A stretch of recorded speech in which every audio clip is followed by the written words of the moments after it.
The story starts here, in the heart of the city. We continue to follow the ongoing developments. The student group is the first to take on such a project. Everyone is waiting for a vote on the bill. The team is winning at a record-breaking pace. It's an issue for residents here and around Boston. The story is coming up on Suffolk U News. Hello and welcome to this edition of Suffolk U News, the weekly news program brought to you by the Department of Communication and Journalism at Suffolk University. I'm Katie Shambo from Merrimack, New Hampshire. And I'm Dan McCarthy from New Milford, Connecticut. We're happy to be coming to you courtesy of your cable company and the internet. We begin on a serious note. Police are searching for the man who sexually assaulted a woman in the North End on Valentine's Day. According to investigators, the woman was walking to her home on Unity Street when the man pushed her inside the front door and assaulted her. The surveillance footage playing here shows the accused man walking, then running away from the scene. But before he ran, investigators say the man took a photo of the woman with his cell phone. Suffolk University student and North End resident Emily Damala is shocked that something like this could happen in her neighborhood. I mean, it's frightening because you live in the North End, you think it's a safe area, and then you hear something like that happening and you just realize like something like that could happen to you. Boston police are reminding residents to be aware of their surroundings, especially when walking at night. While this year's snow accumulation isn't record-breaking yet, many would say the snow has been relentless. The string of snowstorms hitting the East Coast has put a strain on salt supplies in Massachusetts. Boston has already stacked up 21 more inches of snow compared to this time last year, and all that snow has Chelsea-based Eastern Minerals employees working overtime to keep up with the demand. While Boston and state officials say they have a sufficient salt supply, the state has exceeded its snow removal budget for the second consecutive winter, spending $70 million so far. Although snow removal may be an expensive cost for the city of Boston, safe commutes are always a necessity, especially to university commuters. Suffolk U News reporter Jessica Reyes reports on many challenges Suffolk University faces when Mother Nature takes control. After months of being pounded with snow, this weather has a lot of us wishing for a clear day, whether that means going to class or not. However, out of the nearly 8,450 students that attend Suffolk University, 45% are commuter students who cannot walk or take the MBTA to campus. But before calling a snow day, John De Silva and 4 other administrators make sure that all methods of transportation are safe, even for those who commute from around the block. But is it going to be a dangerous commute where people are sliding, you go to stop and people are hitting each other because of its icy conditions? That's what we look at. How dangerous do we think is it going to be getting into Boston, traveling to Boston, walking around Boston? However, since makeup days are not worked into Suffolk's undergraduate curriculum, the recent snow days are proving problematic for some students. I've been missing a lot of classes because of the snow days, and now I have a lot of work to do. So I think there should be a special makeup day class to get everything done. While some students feel the need to make up the time, students who have a longer commute say that traveling in the snow would prevent them from even getting to class. Honestly, if it just was snow and bad wind, I wouldn't even go because just walking from my apartment to the train station would just be too bad. Calling snow days will always be tough, especially when dealing with New England weather. But sometimes it just comes down to a matter of predicting the future. Jessica Reyes, Suffolk U News. The Suffolk University Calendar Committee is currently working on trying to fit official snow makeup days into the academic year. A medical marijuana business is planning to open in Boston's Back Bay, and it's sparking controversy. A Denver-based company, Good Chemistry, provided false information to state regulators in its license application, incorrectly claiming to have support from state legislators. While the company is not mixing well with Boston city leaders, state health officials approved a license for Good Chemistry in Massachusetts. The company secured a lease for a dispensary at 364 to 368 Boylston Street. The last step before Good Chemistry can open its dispensary is an as-yet unscheduled appearance before the Zoning Board of Appeal. The Medal Mania continues at the Winter Olympic Games in Sochi. More than 5,000 miles from Boston, but we have you covered. And we continue that coverage now with Suffolk U News reporter Diana Novakovic, who's here to tell us about the weather and the medals. What's going on, Diana? In Sochi, it's warming up in more than one ways.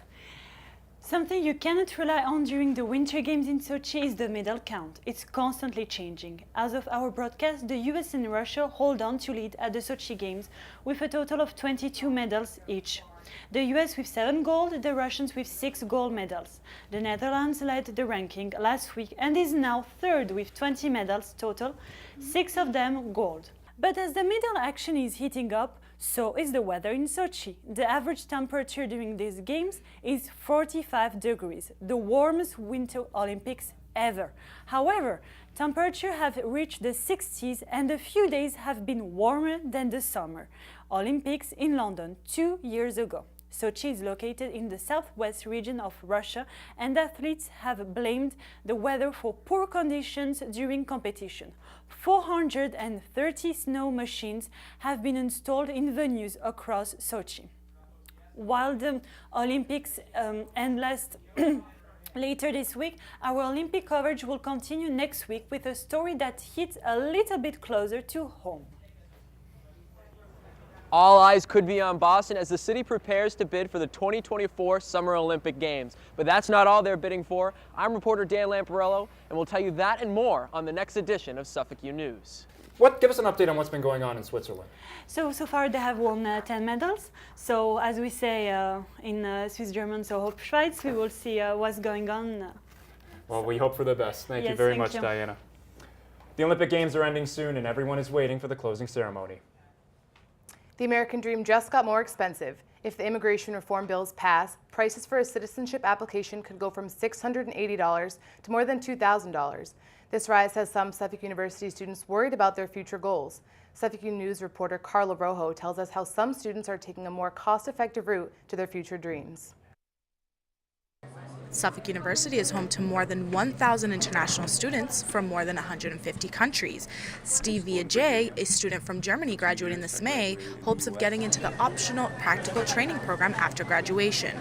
The OPT program is temporary employment that is directly related to a student's major area of study. The main option is for everybody to get a job and to find sponsorship.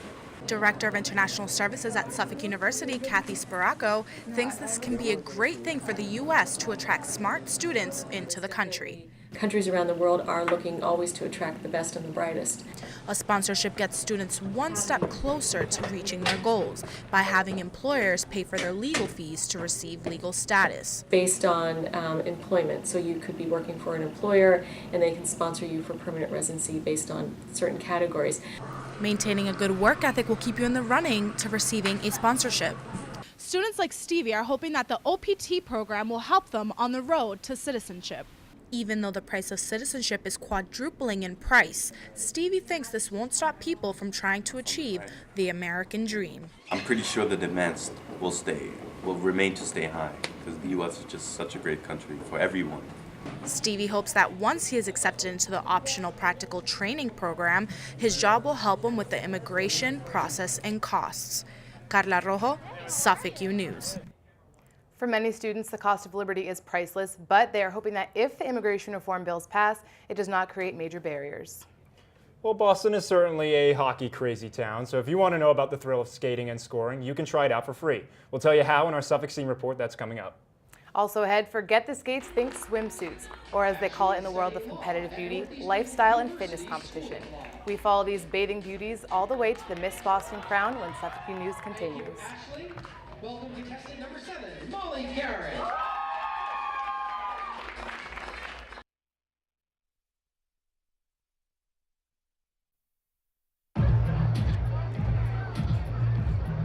If you drive buzzed, it could cost you around $10,000. You'll face major legal fees, major fines, and steep insurance penalties.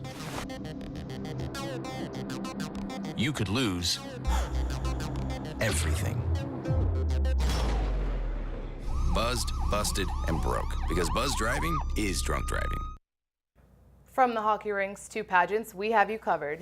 Jess Nappy, our Suffolk U News reporter, is all over the place with the latest edition of Suffolk Scene. Jess? Yes, I've been everywhere, but first let's catch up with Micah Rizzioni. As the Winter Olympics are coming to a close, I caught up with 1980 U.S. gold medalist Micah Rizzioni. From the Larson rink that bears his name in Winthrop, Rizzioni is starting to get more involved with youth hockey. But we're going to do more things in this facility. We're going to turn it into a youth center. We're going to try to do a lot of events in the summertime, bring in other things other than hockey and skating. So I'm excited about what this can do for the community. It's another site for us to hold events for young boys, young girls, as well as other people in the town. As part of an effort to hold more events, be sure to check out Larson Rink's Try Hockey for Free Day, Saturday, March 1st. One Brick Boston is a unique volunteer organization that balances work with play. This nonprofit provides opportunities to help others in a group setting, so you never volunteer alone. One Brick chapter director Melissa Ganley says it's really easy to get involved. Our calendar is usually chock full of fun opportunities, and it's really easy to sign up. There's no commitment, there's no fees, there's no training, there's no any of those things. It's RSVP and show up and have fun. Other than volunteering events, One Brick Boston offers social events every third Tuesday of the month. Trends may come and go, but vintage is always in. The South End is home to the SOA Vintage Marketplace. Every Sunday from 10 to 4 p.m. you can browse through 3 full rooms of vintage fashion, furniture, music, art, and trinkets galore, all brought to you just on Sundays. SOA Market offers free admission and $5 convenient parking, and the market is open year-round. And from vintage to glamour, Boston just got its new misses. 18 contestants fought aria to jazz shuffle for the crown. All of the ladies were lovely, but only one could take the Miss Boston title. It's the sound of applause as friends, family, and future little misses cheer on the competition for Miss Boston 2014. Contestants go through a rigorous process of interviews, swimsuit, talent, and evening wear competition. Morgan Berg, Miss Boston 2013, shares her excitement for the next title winner. I'm so excited for the next girl to have this opportunity. It's just been the greatest experience of my life. So it's a little sad that this chapter's closing, but for the next girl, she's in for the ride of her life. And that ride starts with confidence. Suffolk University's own Caitlin Peters competed for the first time ever, but didn't take the crown. But this isn't the last you'll see of her. When asked if she'll compete again, she said, "Yes, I will. Eventually I will, yes." The ladies held hands as the winners of both Miss Cambridge and Miss Boston were announced. Here she comes. It's Miss Boston 2014. Megan Fuller! Fuller will now be competing in Miss Massachusetts for the second time. I had the chance to go to Miss Massachusetts last year, so to have the chance again, no words can describe that. This is a great year, and I'm looking forward to an amazing year. Congrats to both Fuller and the new Miss Cambridge 2014, Michelle Nigro, who will both be competing in Miss Massachusetts 2014 this June. So Dan, we were both at the pageant and it was a lot of fun, but I understand you had a little bit of a different perspective on it? When you're a sports fan like me, sometimes you have to find a different angle, but thank you, Jess. Welcome. For the women that walk the walk, talk the talk, and now wear the crown, it's a time of celebration. But is victory in a beauty pageant ballroom anything like a win on the baseball diamond or basketball court? Finding the sport in pageantry is an event of its own, and the women of the Miss Boston pageant were happy to lend a hand. The thrill of victory and the agony of defeat.